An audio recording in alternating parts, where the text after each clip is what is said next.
السلام علیکم ورحمۃ اللہ وبرکاتہ۔ محترم ناظرین، پیارے بھائیوں اور دوستوں، آج کا یہ ویڈیو نہایت ہی مفید اور سبق آموز ہونے والا ہے۔ اللہ تبارک و تعالیٰ دنیا میں کئی قوموں کو پیدا فرمایا۔ ان قوموں میں ایک قوم ایسا بھی ہے جس کو اللہ تبارک و تعالیٰ بہت ساری نعمتوں سے نواز رکھا تھا۔ یہ قوم کون تھی؟ آخرکار اللہ تبارک و تعالیٰ اس قوم پر عذاب کیوں بھیجا؟ یہ قوم کہاں آباد تھی؟ اس قوم کا نام کیا تھا اور اس کے بادشاہ کون تھے؟ اللہ نے کس پیغمبر کو ان کی طرف بھیجا تھا جس کو اس نے انکار کیا؟ آج ہم اسی واقعے کے بارے میں بات کریں گے، تو ویڈیو کو مکمل ضرور دیکھیں۔ دوستو، اہل سرسار کی ایک قوم جسے قوم سبا بھی کہا جاتا ہے، اللہ تعالیٰ کی بے شمار نعمتوں کے اندر زندگی گزار رہی تھی۔ یہ قوم ایک عظیم تہذیب و تمدن کی مالک تھی۔ حضرت داؤد علیہ السلام اور حضرت سلیمان علیہ السلام کی باعظمت حکومتوں کے بعد ان کی حکومت زبان زد خاص و عام تھی۔ کہا جاتا ہے کہ یہ لوگ گندم کے مغز سے آٹا پیس کر روٹیاں پکاتے تھے، لیکن اس کے برعکس وہ اس قدر اسراف کرنے والے اور ناشکرے تھے کہ انہی روٹیوں کے ساتھ بچوں کا پاخانہ صاف کیا کرتے تھے۔ بعد ازاں ان آلودہ روٹیوں کو اکٹھا کرنے سے ایک پہاڑ سا بن گیا تھا۔ پھر ایک دن ایک بزرگ اور صالح شخص نے وہاں سے گزرتے ہوئے ایک عورت کو دیکھا جو روٹی سے بچے کے پخانے کے مقام کو صاف کر رہی تھی۔ اس شخص نے عورت سے کہا، تیرے اوپر افسوس، خدا سے ڈر، کہیں ایسا نہ ہو کہ خدا تیرے اوپر اپنا عذاب ڈھائے اور تجھ سے اپنی نعمت چھین لے۔ اس عورت نے جواب میں مذاق اڑایا اور مغرورانہ انداز میں کہا، جاؤ جاؤ، گویا کہ مجھے بھوک سے ڈرا رہے ہو۔ جب تک سرسار جاری ہے مجھے بھوک سے کسی قسم کا کوئی خوف نہیں۔ کوئی زیادہ عرصہ نہیں گزرا تھا کہ اللہ تعالیٰ نے ان لوگوں پر اپنا غضب ڈھایا۔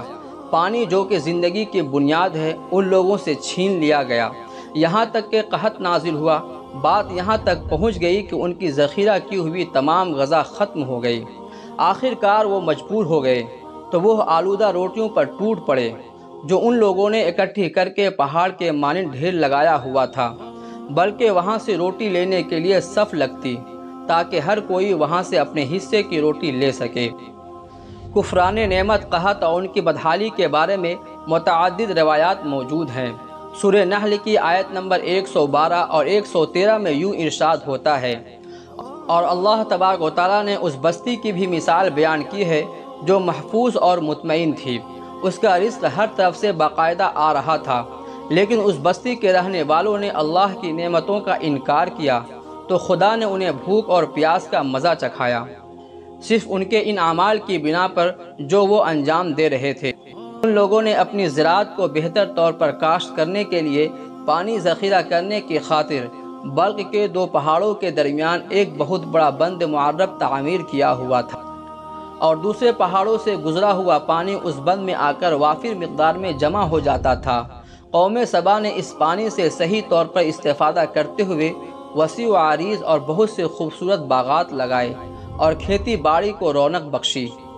ان باغات کے درختوں کی شاخیں اس قدر پھلوں سے لدی ہوئی ہوتی تھی کہ کہتے ہیں کہ اگر کوئی شخص سروں پر ٹوکری لے کر ان کے نیچے سے گزرتا تو پھل خود بخود ٹوکری میں گرنا شروع ہو جاتے اور قلیل مدت میں ٹوکری تازہ پھلوں سے بھر جاتی۔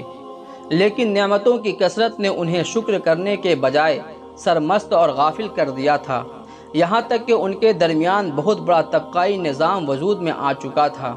ان میں سے صاحب اقتدار لوگوں نے کمزوروں اور ضعیفوں کا خون چوسنا شروع کر رکھا تھا، یہاں تک کہ ان لوگوں نے خدا سے ایک احمقانہ التماس کیا جس کا ذکر سورہ سبا کی آیت نمبر 19 میں ملتا ہے۔ انہوں نے کہا، خدایا ہمارے سفروں کے درمیان فاصلہ زیادہ کر دے۔ انہوں نے اللہ تعالیٰ سے یہ التماس اس لیے کیا تاکہ غریبوں، بے نوا لوگوں، ثروت مند ان کے ہمراہ سفر نہ کر سکیں۔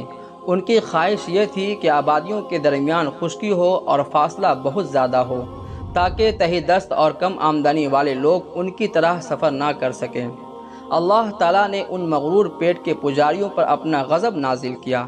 بعض روایتوں کے مطابق ان مغرور لوگوں کی آنکھوں سے دور صحرائی چوہوں نے معرب نامی بند کی دیواروں پر حملہ کر کے انہیں اندر سے کھوکھلا کر دیا، اور ادھر بارشیں زیادہ ہوئیں جن کی وجہ سے سیلاب آ گیا اور بند میں پانی بہت زیادہ اکٹھا ہو گیا۔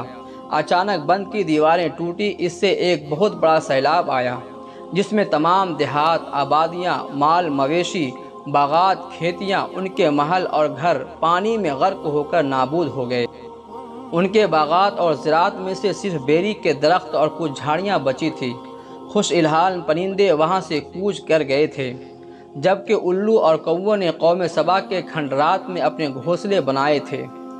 اس بات کا ذکر سورہ سبا کی آیت نمبر 15 اور 16 میں ملتا ہے، اور آخر میں سورہ سبا کی آیت نمبر 17 میں قرآن کریم میں اس واقعہ کا یوں نتیجہ نکالا ہے کہ ہم نے ان کی ناشکری کی سزا دی ہے، اور ہم ناشکروں کے علاوہ کسی کو سزا نہیں دیتے۔